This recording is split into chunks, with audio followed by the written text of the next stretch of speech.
What is going on, everybody? It's your boy Anthony, Long Island Fish Guy here, and on today's video, got a pretty awesome one for you. Today it's gonna be an unboxing video, but not a fish. A lot of people in this hobby, we've all heard of Aquarium Co-op before. Aquarium Co-op obviously has a YouTube channel by Corey, but they're also a store. They're a store actually out in Washington. They're very well known for their plant sales as well as their products that they sell online.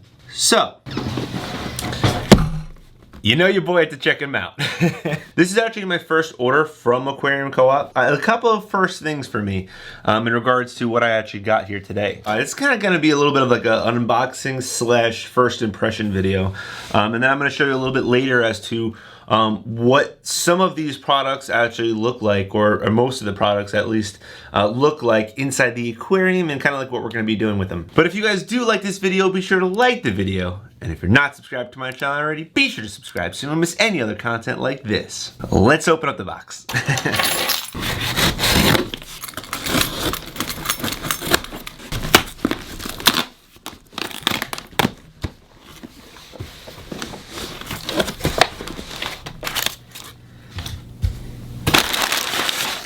Woo!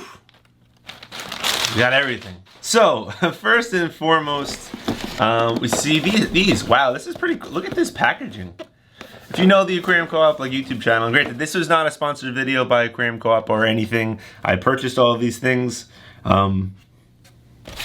except for this. This is a little sticker that they included in the package. It's a little cardinal tetra. Take a look at that. Very nice. But this is not, I purchased all these things.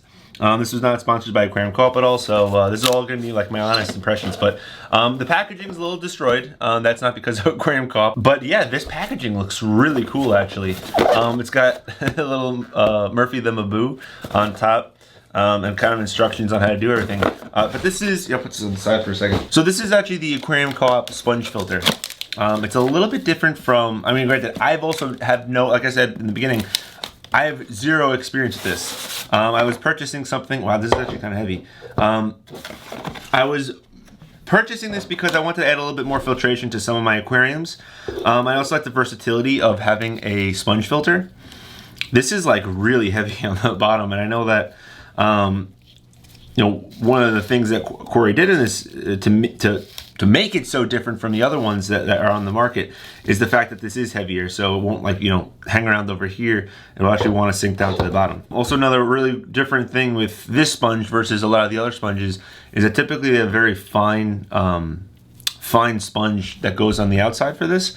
There's actually a coarse sponge, so it picks up a lot of the bigger debris, and then as obviously things get to the center, apparently also from some of the videos I saw, that this actually also does a really great job of picking up even the smaller stuff. I am just shocked at the actual weight of this. I don't know what this actually weighs in weight, but this is relatively heavy. I mean, it's not light. I actually bought 3 of these. It's like going to a fast food restaurant, small, medium, or large. This is a small. This is for like a 10-gallon aquarium. This is the medium. This is for, I think, the 20-gallon.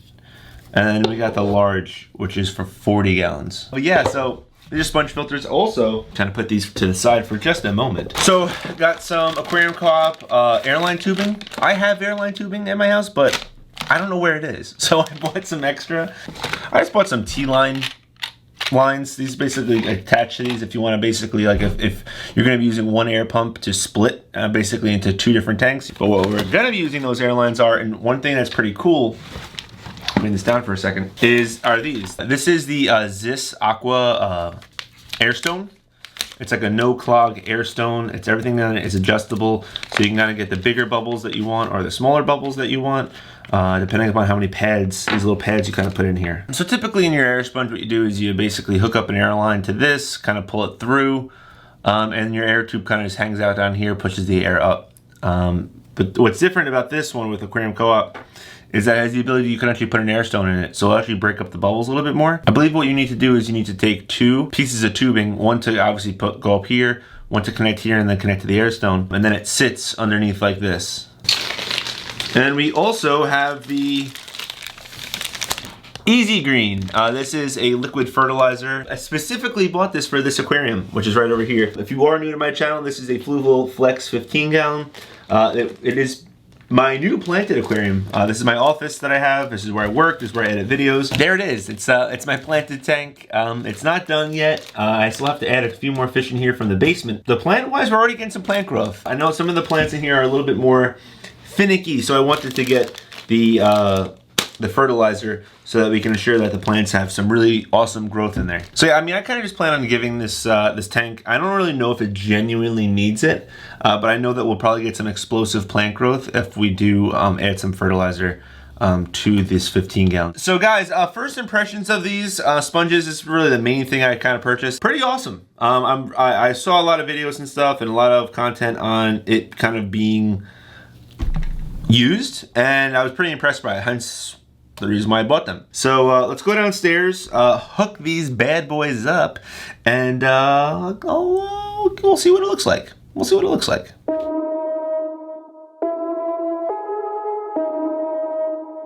Alright guys, so it's actually been about a few days now since I actually set up the new sponge filter into the 125, and I actually just finished setting up the other two smaller ones inside of my 40 gallon breeder as well as my 20 gallon long. So let's go ahead and check them out in the fish room. As always, when you first walk into the fish room, you see the Oscar Georgie. What's up, Georgie? How you doing, buddy?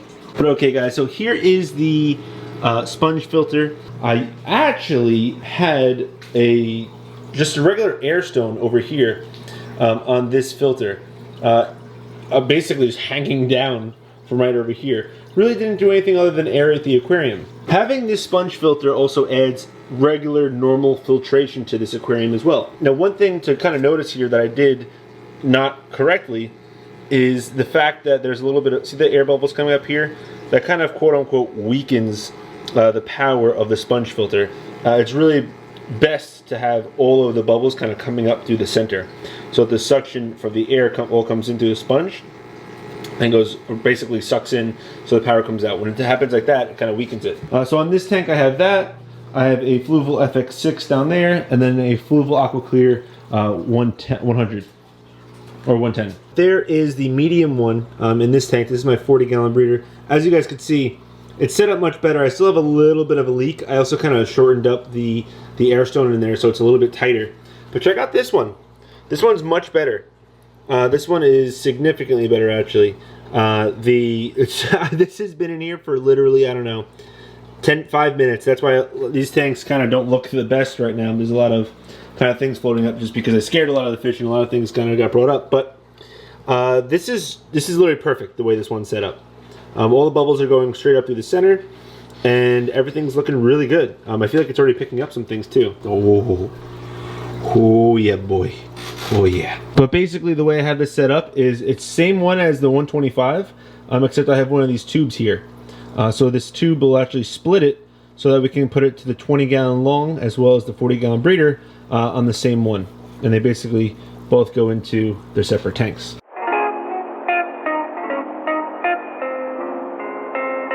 Overall, guys, I'm pretty happy about it, the way everything kind of turned out. The 125 already looks much better. I think it actually looks a little bit even clearer without, I have a ton of filtration already on this aquarium, and I just added a little bit more. I mean, why not? If you already have an air stone inside of your aquarium, why not also add the sponge filter? You might as well do it. It's also like relatively cheap. I think everything that I bought, which is a little bit of excess, if you have some of the supplies, it should cost you maybe even like $10 or so to basically set up just to upgrade your complete setup for $10. It's pretty cheap. Also, a little side note, I did use one single squirt of that fertilizer in the aquarium upstairs, the 15 gallon aquarium, and I noticed a little bit of a difference almost instantly. That tank's only been up and running for about 2 weeks now, 3 weeks, and I added that one little, and it was crazy actually. Pretty big bloom in some of the growth of the plants in there, which is pretty remarkable actually. Shout out to the guys over at Aquarium Co-op. You guys are doing some good stuff over there. Again, this isn't a sponsored video. This is kind of just my honest opinion about everything, and I really don't have anything bad to say. I really don't. So that's gonna be it for this video. So if you guys did like this video, be sure to subscribe. Check out some of the other content here on my channel. Ding that notification bell if you already subscribed. But most importantly, don't forget to fish on.